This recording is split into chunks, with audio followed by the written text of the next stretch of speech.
Hello, you wonderful people, and welcome to another episode of Super-Fanta-Fi.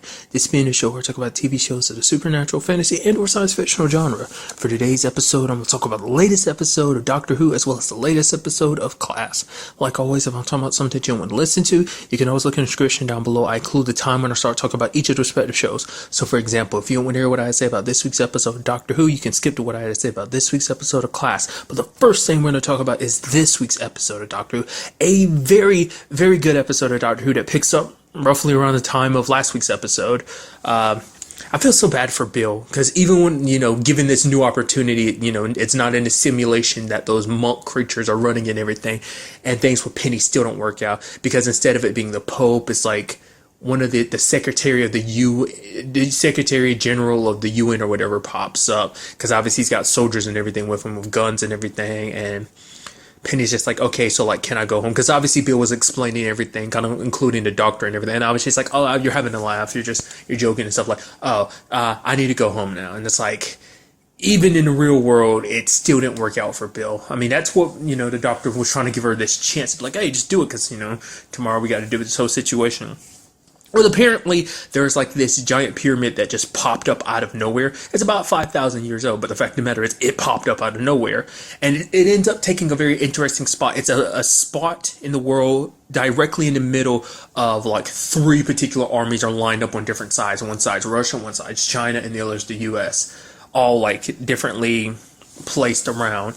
And this pyramid's basically the ship for the monks. Because a very interesting premise to this episode, obviously we still continue the thing about the doctor being blind and everything, but basically, it's kind of a monologue that the doctor has in this episode that basically, like, the fact of the matter is death is kind of always, essentially death is always around the corner, and every step you're taking during life is just taking you closer to that event.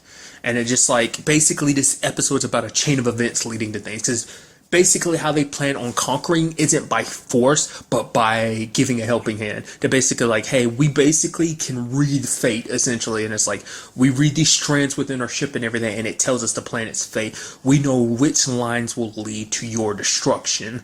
We aren't partaking in it. That's not how we will conquer it. We'll conquer it by us offering you a helping hand. And once you give us that helping hand, it has to be a willingness. We will rule this planet, and that's kind of how they plan to conquer and everything. Because basically it deals with a series of events where it's like, doctor, we later, her name is Erica. Basically, she works in some kind of laboratory, basically dealing with bacteria and stuff like that. And basically, like, her glasses got broken, and a guy she was, like, her lab partner, ended up getting like super drunk or wasted like the night before, so it kind of has a bit of a hangover. I feel like there had to be more to it than that, but it does seem like he was just drunk. Basically, because she didn't have her reading glasses, she asked him to mix the chemicals, and because he's in his state, he ended up mixing them wrong. And the way they put it, it's like it's just one decimal off. It calls basically everything that would eventually lead to essentially destruction on Earth, because it's not just human life that would be wiped out. It's like all living things. Like this thing will essentially devour everything and kill it all. And that's basically what a lot of the people saw. Like everyone, Bill, Nardo, the doctor, as well as the other, they're not, only one person if there was like a higher position, and that was the UN dude, but everyone else were just soldiers, like a Russian soldier. Well, I forgot if that came afterwards or not, but nevertheless. To me, it's just kind of like, the best thing I can compare it to, it's almost like some Final Destination stuff. It's like one thing leads to another thing, just like I said, a long list, a chain of events. And it's just a crazy concept to an episode, because it puts you in that position where it's like, they can stop this at any moment in time, but they need consent to do what they need to do to stop it. They can stop it at any moment. It's almost like they can cut the strings of fate, but they need your consent to do it, because consent is power. Well, they need consent from the person with the most power, and that powerful person, that consent has to be pure, because if it's impure, then it will essentially kill you, because it happens like 4 times in the episode. But the thing is, like, it's a very interesting episode because it puts different people in different positions. Because obviously the doctor's like, no, because you don't know what it means to give away your planet. Because obviously some of the people were like, oh, we're soldiers and everything. And it's like, we believe in being able to fight for another day. It's like, yes, we give away our planet today, but that means we get to live for another day. But it's like, the fact is, the doctor is right. You don't know where the dominoes will fall, like what it means giving up your planet, what that means. You will be surrendering your will and stuff like that, which kind of coincides with this week's episode of Class, but obviously I'll get to that in its due time. But and like I say, it's a very interesting argument because it's like, it's really like, you obviously want to be on the side like, hey, I don't want to give up. The fact is, I want to keep fighting because this is for my plan. But at the same time, it's like, you've seen the future. Destruction is imminent and they're willing to give us a helping hand. All we have to do is consent to it. But it's like, it's a situation where it's like, you have no idea just how powerful your words can be. Just that one, you give someone an inch and they can take a mile. And it's like, you don't know what that means. I mean, because that's also a heavy weight on you, because it's like, if something goes wrong, then everything falls on your shoulder because you're the one that kind of basically put Earth in this position to be ruled by someone else. That basically you're taking, like, you're basically selling your own will, and you don't know where that will stop. Because for them, they have this mentality of, oh, we'll rule because people will love us, not out of fear. Because fear is temporary, because eventually people will get over fear and they will eventually kind of stand up and fight back. It's like, we don't want rule like that, because ruling like that will only be temporary, because obviously people will revolt and fight back. You basically, it causes more problems. But if they love you, then it's like, that's, people who are loved are easily more controlled, I guess, is a sense of like, oh, the fact of the matter is, we love you because you're the person who saved us type of mentality. I mean, when it was all said and done, it ended up being like Bill, because basically Bill ended up having the ultimate decision. Basically, it came down to her because she acts as essentially right hand to the doctor. So his position of power as president of Earth, which I'd forgotten was a total thing. Obviously, in the times of crisis and stuff like that, he gets that position. But because she's kind of like, I forgot what the exact wording they used, but like I said, kind of the right hand, like she's there in his stead, like all that power goes to her, and she has to make that decision. Obviously, she wasn't going to, because the doctor's like, okay, we'll just burn away this bacteria, no problem. But he gets trapped in there in the room, and Erica's giving him the code to get out, but he can't see. Which multiple times throughout the episode, he tried to tell Bill, but he just never got around to it, because it's a very interesting thing. Like I said before, it has to be like a pride thing, because he doesn't want Bill or anyone else to see him in that state. Maybe and it comes down to, like, he kind of even brings it up in the episode, fear will kind of make you not even want to admit certain things, even to yourself, because admitting it to Bill would make it means it be admitting it to himself. Like, it's a pride thing. So he ultimately has to tell Bill, which I never wondered, like, I guess I never really brought it up before. At least I don't think I did, but it's like, I think another reason why, and maybe this coincides with it, is the reason why he wouldn't want to tell Bill too, is because Bill would blame herself, because she's the reason why he got blind in the first place, and the reason why he stayed blind. So I guess it eased her guilty mind, is one way he'll look at it. And so it's like, if he, telling her the truth, obviously she flies off the handle, because it's like, you're such an idiot, you're so stupid, why didn't you just tell me the truth? It's like, I think that might have played a part in it. I mean, who knows? Like I said, I mean, there's multiple reasons why he wouldn't tell her, but because also not telling her also means, like, you don't trust her. You don't trust her to be there for you and help you, which she would have, which kind of just pulls us back to, it has to be a pride situation. Because if she felt like, like I said, he's the doctor, he's supposed to be the one who handles everything, and if he's helped and saved and protected by someone, then I guess he almost feels like he loses his purpose in a way, or something like that. I mean, that's the only way I can rationalize not telling anyone. I mean, I guess at the end of the day, it kind of shows you how little he might think of Nardo, because it's like, you can know him, but no one else can. So, and so to give him back his eyes, you have Bill consenting and giving the planet to the monks, which, like, it's like, oh, your consent is through love, because her actions are derived from her love, or caring for the doctor and stuff like that. Which, I mean, it's just something that was kind of going through my mind. I mean, it's blowing up the building, so I doubt even he would be able to regenerate from a blown up building. But he was willing, like, oh, no, I can do this. Like, I'll sacrifice myself. It means stopping this bacteria from getting out, and it's also preventing like the planet from being sold and everything. But it's like, Bill cares about him. It's like, I'm not going to let you die. You mean a lot to me. So another complicated situation is like, doing what's 100% right for people as versus like your heart, because also Bill rationalizes it as like you protect this planet. If you die, who will be here to protect it and everything? So this is a small price to pay to make sure you're here to not only get the planet back next episode, which is kind of like her plan. It's like, you better get my planet back, plus like any future danger. So it's like, oh, anytime something's ever come up before, it's like, oh, how many times a planet has been on the verge of destruction, like who saved the planet? And kind of, the doctor's pointing to himself, and that's very true. So it kind of falls on his lap to kind of deal with this situation. I mean, the episode just had like quite a turn of events I wasn't quite expecting.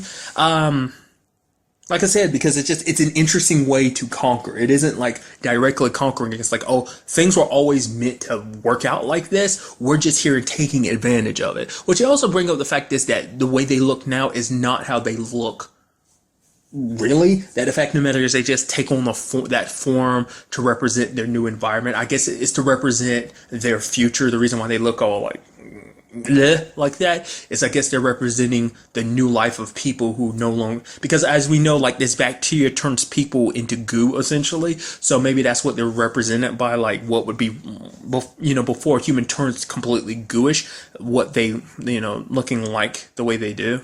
I mean, that's my understanding. I mean, we still don't really know too much about them besides that. So I did like the way that the doctor was able to figure, it's like, okay, there's so many labs and laboratories, like how do we know which one is the one that's going to cause basically the world ending situation? And it's like, oh yeah, we'll basically shut off all the cameras, and obviously that's how the monks are looking at it. So all we have to do is find out which camera turns back on. I was like, that's pretty smart.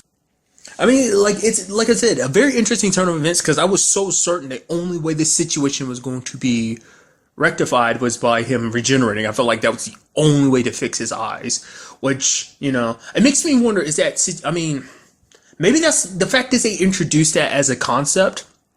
The whole thing last episode I brought up how it was very fascinating about like being able to pull from his future self to momentarily get something, like, for example, being able to see for a few moments will cost him something in the future. The fact is they threw that out. That makes me think either that's going to come up later in the season or come up in the future. It's because like I feel like that's definitely never come up before, and I think I brought that up last week's episode too. But for them to introduce something like that, I mean, I guess they're just implanting that thought. Just, I get the feeling like that means it has to happen this season, but that doesn't necessarily mean that. It means they just go ahead and set that up. So maybe there'll be some other price that the doctor kind of has to pay later on. Oh, I mean, like he'll have to sacrifice something from his future self later on or something like that. I don't know.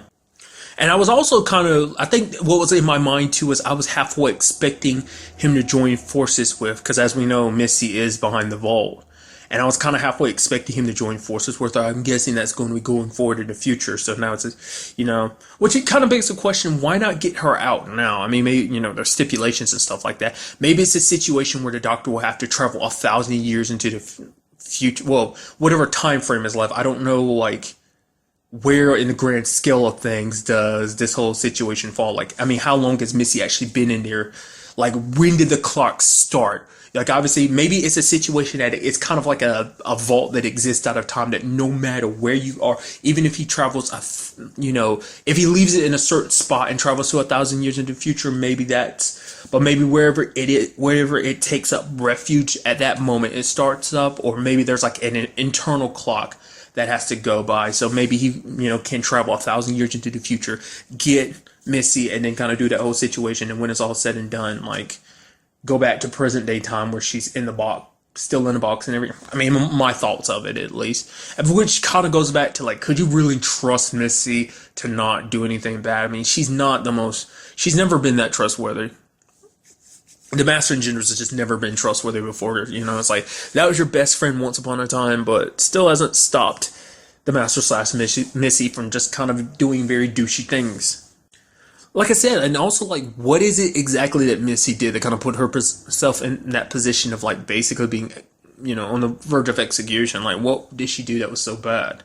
Once again, she's done some bad things, but it's like, was it something specifically we've known her to do within the confines of the show, or is it something we haven't gotten access to yet, or is it something we won't really ever get an answer to? Maybe it'd be something kind of winked and nudged at, so I don't know. Like I said, over a very, very good episode, a very interesting concept, I always like stuff like that where it's like a chain of events. Like I get, it just always fascinates me. Like once again, how the dominoes could fall.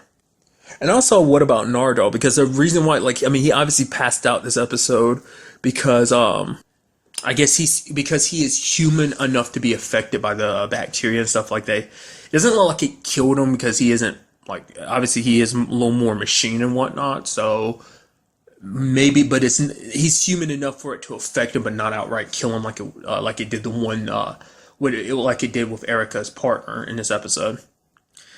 Not the circumstances I thought the doctor revealing him being blind would be, but I mean, I guess it's good that it's out in the open. I mean, granted, at this point, it kind of is null and void now that he's got his eyesight back, so.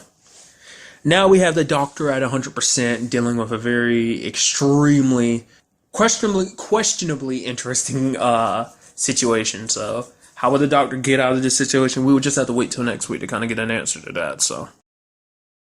And now moving on to this week's episode of Class, a very, very good episode. Basically kind of the mirror image of last week's episode. Obviously, last week's episode, we dealt with the kids kind of dealing with their whole detention situation. In this episode, we deal with Quill's situation.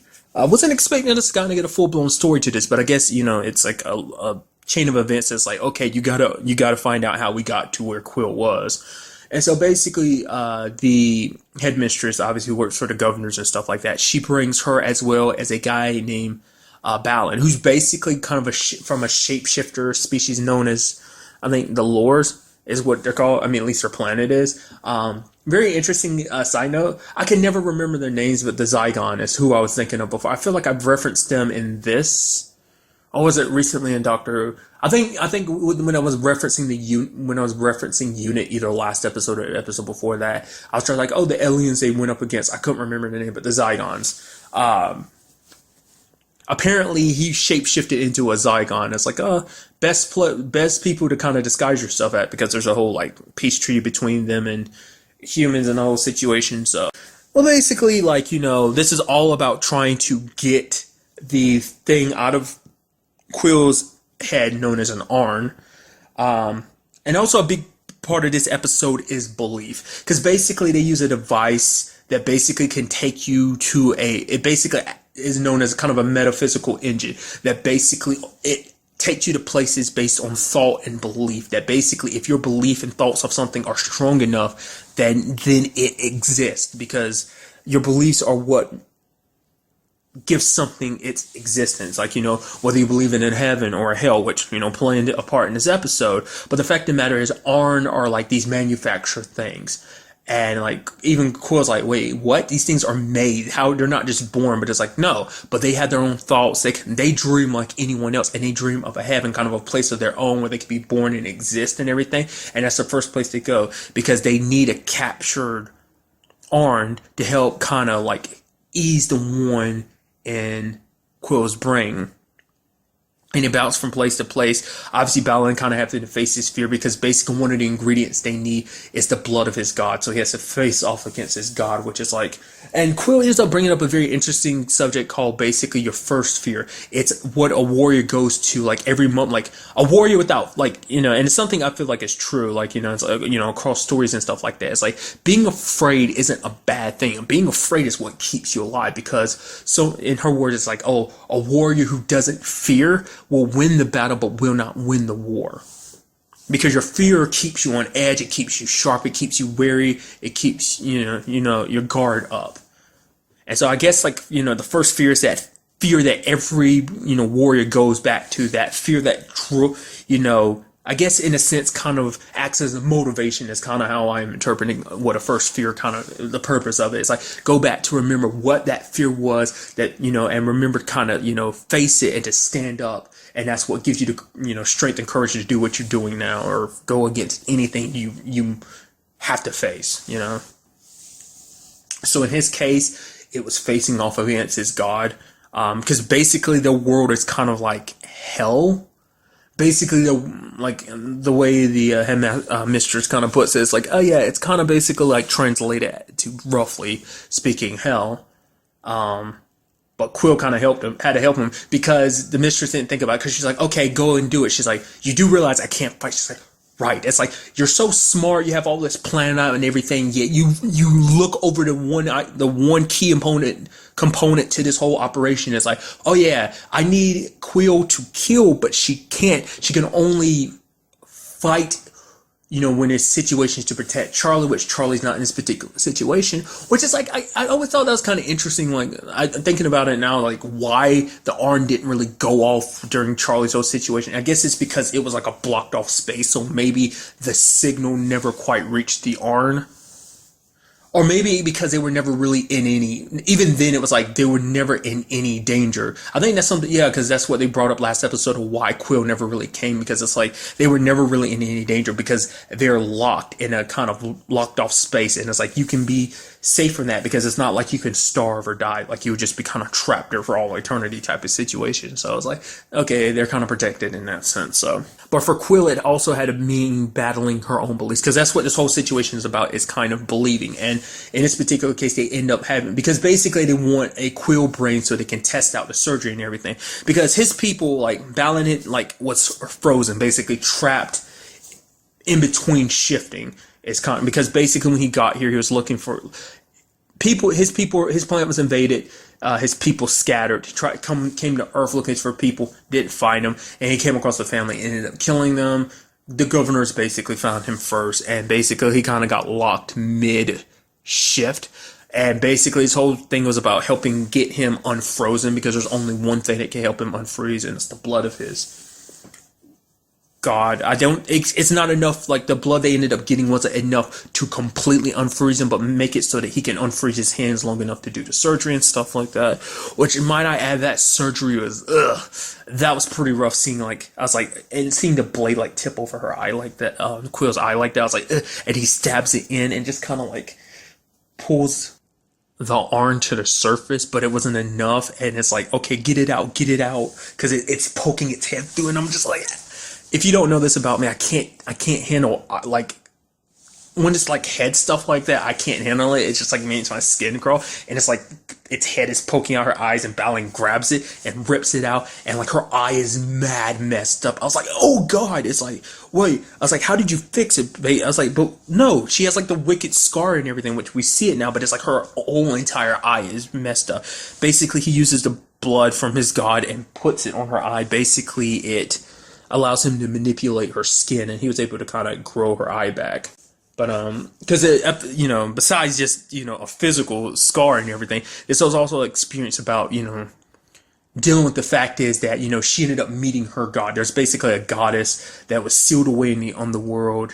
It's kind of a legend of like the Quills apparently don't believe it anymore, because it's like, oh, we left those beliefs behind like 1,000 years ago. But then she faces off against her, and it like pisses her off, because she's like, because the reason why she didn't believe in hunting for people is because it's like, we were enslaved, the whole Rodian situation. It's like, which is a situation I never 100% understood, and it's still something that I don't quite understand, but it makes a lot more sense to me. It's just obviously the Quills were, I guess subjugated would be a right word. I mean, another word would be enslaved by the Rodians, that they were basically forced to kind of submit to the Rodians' will and stuff like that. It's like, we were basically in need for you, but the fact of the matter is you weren't there for us. We went through everything. We fought, lived, and died without you. So don't just, like, I'm more pissed at the fact is that you are here, because that means you exist, and the fact of the matter is you could have been doing something, but you didn't. But once again, obviously, metaphysical, so it's kind of like real, but not real, but it's only real because you believe so strongly. But at the end of the day, isn't that what makes something real? Something becomes real enough once you believe enough in it. So that's that border between, like, I mean, it's a very fascinating thing. I mean, I'm sure, like, you can like heavily dive very deeply into that whole system of like just showing you just how strong belief can be. And it's kind of, I guess, something I kind of reflected within Doctor Who, where it's like your words can mean so much, and obviously your beliefs can mean so much, in this sense of not just like, for what you stand for and believe in, but also like, what something, you believe in something hard enough, it can like exist and come true.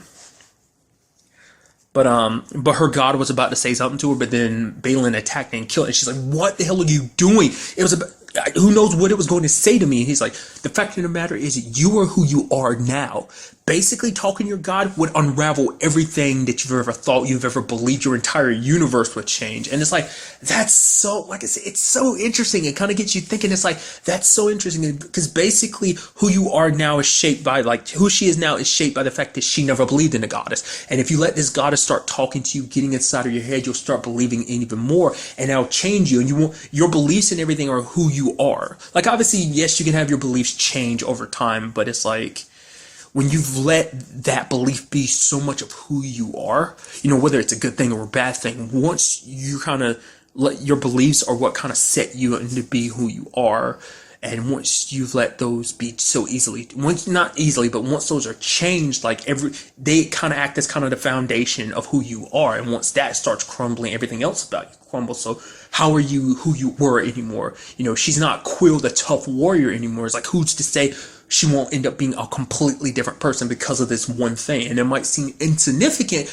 but who knows what kind of effect it would have on her. And like I said, it's so interesting when you break it down like that. And I was like, huh. He's like, for me, I've always grown up believing in my gods and stuff like that. That was a part of me, but this wasn't a part of you. And it would have, you know, because, and it's something she kind of goes into later on of why she hates the Rhodians as much as she does. Because it's like, because of her, she lost a lot of people. Yes, the Rhodians kind of died along with a lot of her people too and everything, but it's a situation of like what the Rhodians did. They broke her people. They even took her love away from her. Like, the person that she loved died in the battle, you know, for their freedom and everything.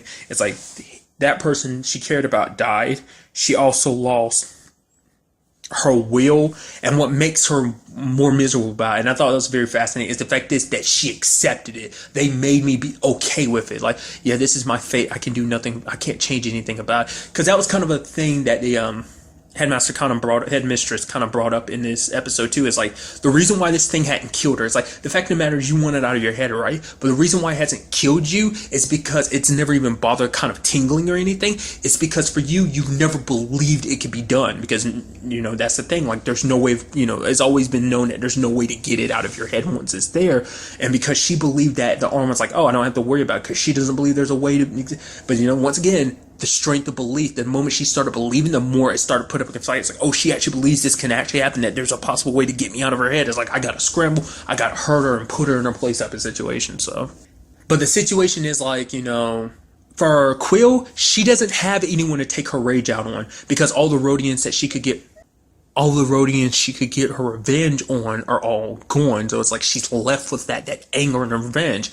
And it's like, now the only person she has to aim it at is Charlie, which is sad because Charlie has to take the blunt of his, I mean, granted, he falls under the same lines of like, oh yeah, kind of treating the Quill like dirt. Like I said, we don't know the entire situation, but still, it's a, you know, you understand where Quill was coming from in the whole situation. Like, she wanted things to change. She fought to make things change. And it's like, is she innocent in the situation? And it's like, no, she's killed a lot of people. Were they innocent people? I don't know. Like, it was a situation of war. So who's to say a lot of people she killed weren't other soldiers?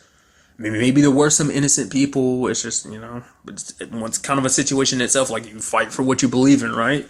So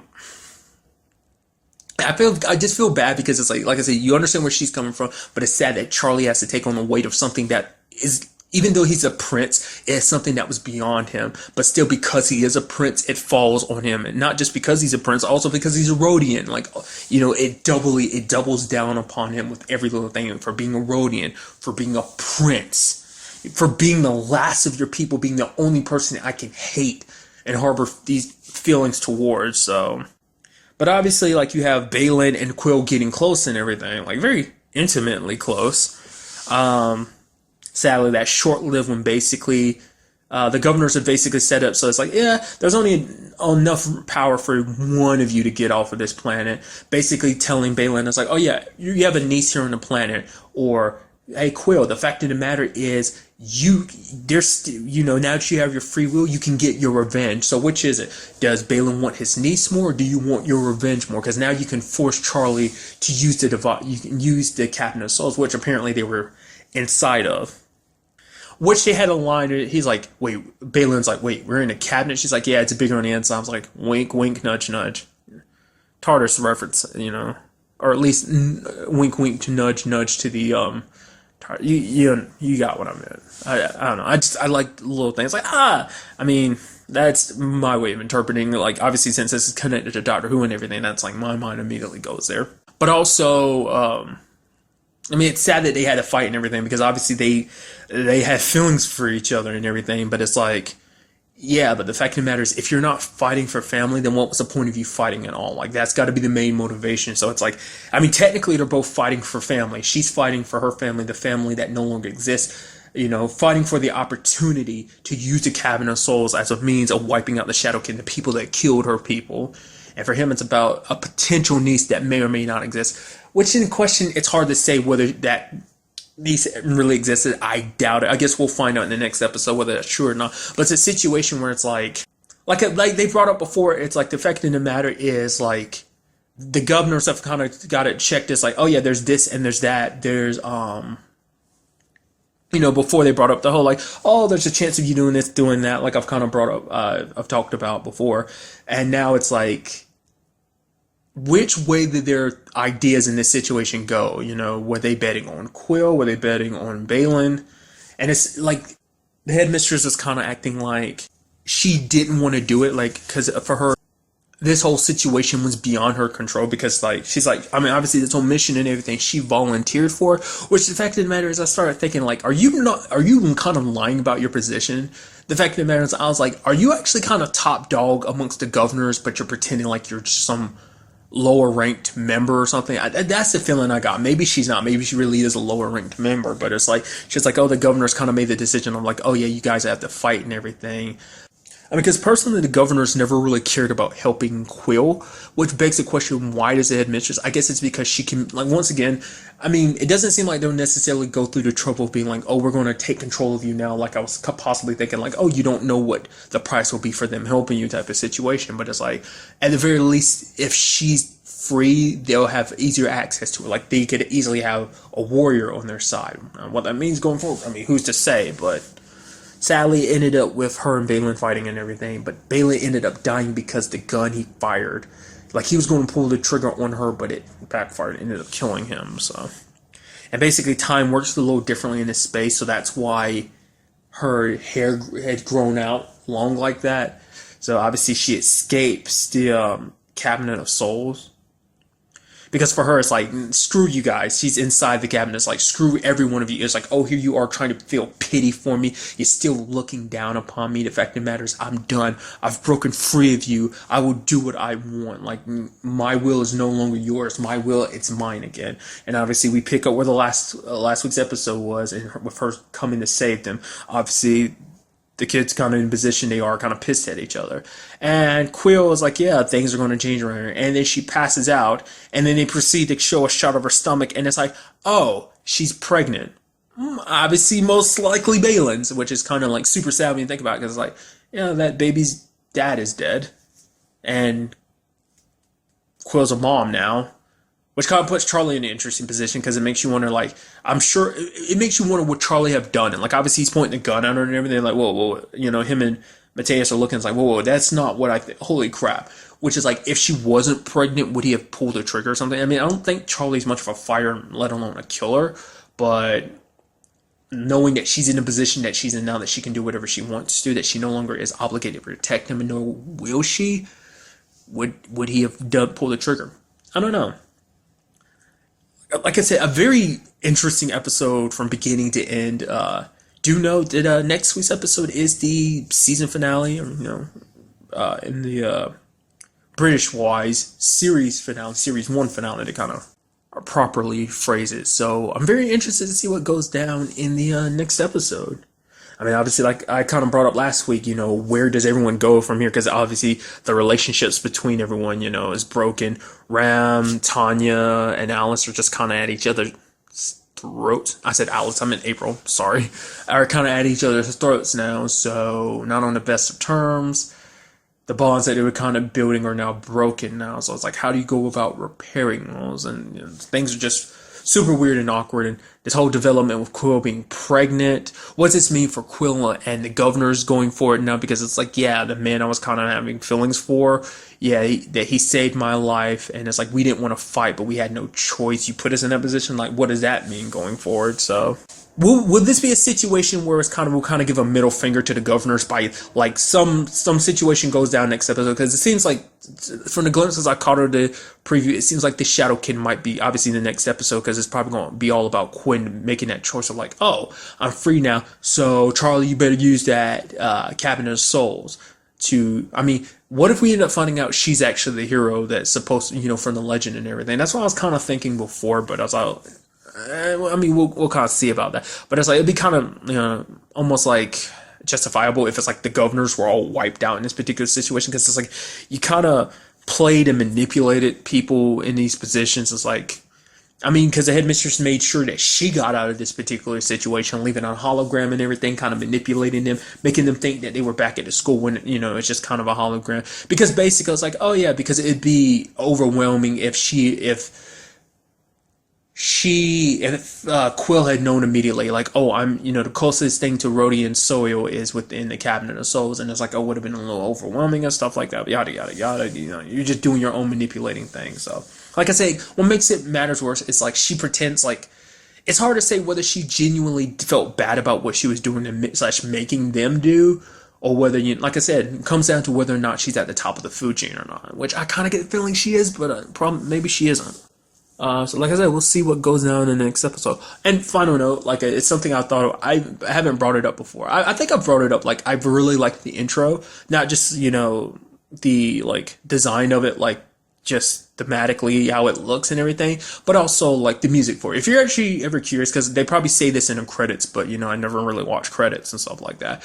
But the song is called Up All Night by Alex Clear. If you're ever curious, there's a music video for everything, so obviously you can like hit it up on YouTube. But it's just like, I really like every time the song comes on, I find myself kind of dancing to it, and just decided I had to go out and listen to the full version. So if you've never heard the full version, obviously I highly recommend you do it, especially if you really like the song. So I'm just throwing it out there just in case you're like, oh, I'm very curious what the song is, and just in case they never say it in the title cards, I mean, not title cards, the end credits, which they probably did, but like I said, I've never really watched end credits just because I don't want to take the chance that I might stumble across the preview to the next episode, so that's why I just kind of, like, the moment the episode's going, I gotta turn away, so.